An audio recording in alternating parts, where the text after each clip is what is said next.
This year marks the 60th anniversary of Doctor Who, and Disney has picked it up, has invested in it. They have created 3 one-hour episodes for this milestone. We even get arguably the most popular Doctor, or the most popular actor to play the Doctor, David Tennant, and Catherine Tate as Donna Noble. Their run 15 years ago is that of legend in my book.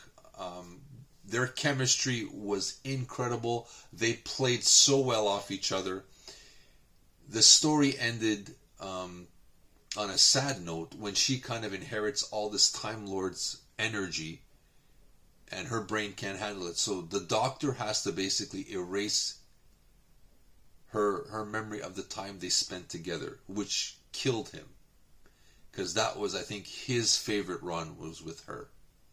So they're back 15 years later. It's the 60th anniversary. They've got a big budget because Disney is stepping behind it.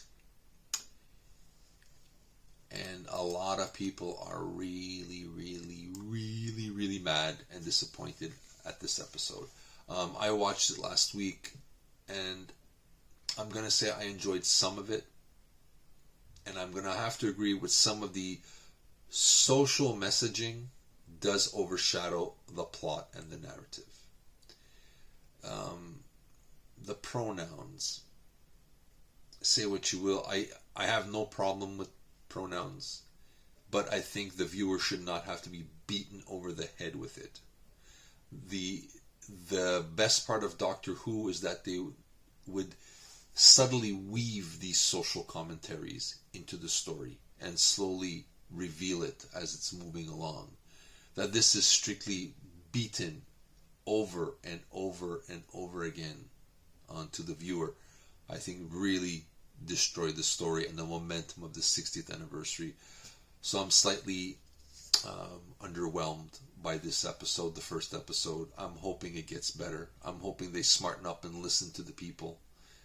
If they have to re-edit it, do so. Because, you know, I love Doctor Who. I may not be the biggest fan, I may not know everything about it, but I enjoyed it when it kind of had its revival in the 2000s. I kind of drifted off after Matt Smith. But these two characters had a great run. I enjoyed it. I was saddened how it ended, but it was a great way to show that, you know, nothing. Sometimes it doesn't go out. Things don't happen as you plan it. You know, in that kind of adventure, sometimes things are going to go wrong. You know, and that's what made it realistic in a sense, right? There are consequences to the actions. So I think some of the effects were really good.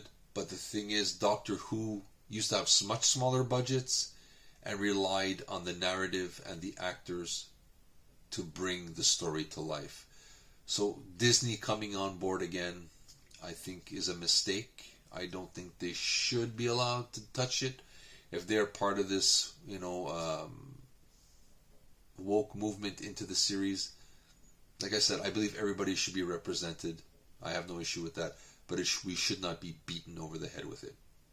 There's a way to do it, and in the 2000s, Doctor Who did that very successfully. Here they dropped the ball, and just because you have a great special effects team now doesn't mean you should lose sight of the story. And I think that's what they've done. I liked. What I did like, I mean, some of the TARDIS looks cool now. It looks cooler. I mean, it's not. I'm not sure. I'm sure some people will not like it. I enjoyed the way it looked. I liked Miriam Marigold's voicing of the alien Meep. That was really good. And again, Tate's and Tennant's chemistry. They haven't missed a beat. It's been 15 years, and it's like it was yesterday. So that was great. But that alone can't save this episode. But it still does a decent job in moving it along.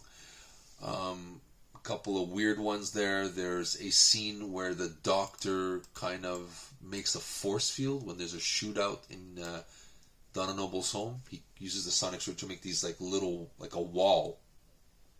But it's a force field. So he blocks both sides so when they're shooting it, the rest of the family can go up the stairs. And he's pushing it. He just pushes it and moves it like that. So I'm just thinking, why are these guys still shooting the Force when they could just come and just move it? I thought that was an odd choice. There's the character Shirley Ann Bingham. She's part of this thing called the unit that is watching over the Meep ship and studying it. She's in a wheelchair.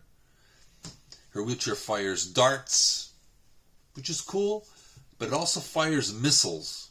Now, firing the missile, I thought the chair would flip back a couple of times because of the force of the missiles, but no, didn't even budge, which I thought was kind of odd. But that's me, trying to ground it in reality. I gotta forget sometimes this is sci-fi. But I thought the chair would back up just like when she's firing a couple of missiles, But that's me. Overall, I'm going to say a decent episode. I'm going to give it a 5 out of 10, strictly because of Tennant and Tate's chemistry. But again, that can't save the series. So I'm hoping the next 2 episodes, there's a little less of the social commentary and just a little bit more of some fun time-traveling adventure. And that's my take on it. You let me know, how did you like this episode? Do you like Doctor Who? Do you like David Tennant as a Doctor? Do you think he's good? Did you like him when he came back?